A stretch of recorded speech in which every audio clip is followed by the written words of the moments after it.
Hi guys, welcome to Shivlakshara. நம்ம வெள்ளைக்கொண்ட களி வச்சு சுண்டல் கிரேவி இது மாதிரி தான் செஞ்சு பார்த்துருப்போம். இது ஒரு நல்லா எண்ணெயில் ஃப்ரை பண்ணுற மாதிரி ஒரு மசாலா சுண்டல் தான் பார்க்க போகிறோம். வாங்க எப்படி செய்யுதுன்னு பார்க்கலாம். ஒரு கப் சன்னா வேக வச்சது எடுத்துருக்கேன். 3 டேபிள் ஸ்பூன் கடல மாவு, 2 டீஸ்பூன் அரிசி மாவு, 1 டேபிள் ஸ்பூன் தனி மிளகாய்த்தூள், 1 டேபிள் ஸ்பூன் தனியாத்தூள், கொஞ்சமாக சால்ட்டு, கொஞ்சமாக மஞ்சத்தூள் போட்டு நல்லா மிக்ஸ் பண்ணி எடுத்துக்கலாம். 1 டேபிள் ஸ்பூன் இஞ்சி பூண்டு விழுது போட்டுக்கோங்க.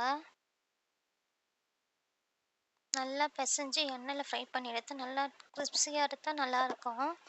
நல்லா ஃபஸ்ட்டு மிக்ஸ் பண்ணி விட்டுட்டு அப்புறமா கொஞ்சம் கொஞ்சமாக தண்ணி தெளித்து மிக்ஸ் பண்ணி விடுங்க.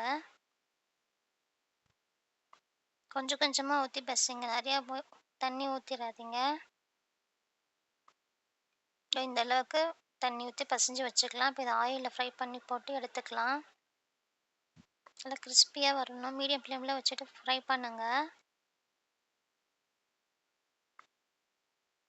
நம்ம இது மாதிரி சுண்டல் கிரேவி இது மாதிரி தான் செஞ்சு சாப்பிட்ருக்கோம். இது மாதிரி செஞ்சு சாப்பிடுங்க, நல்லாயிருக்கும்.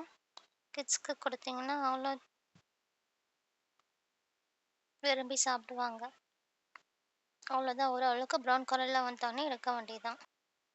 இந்த வீடியோ உங்களுக்கு பிடிச்சிருந்தா லைக் பண்ணுங்கள், கமெண்ட் பண்ணுங்கள், ஷேர் பண்ணுங்கள், மறக்காமல் சப்ஸ்கிரைப்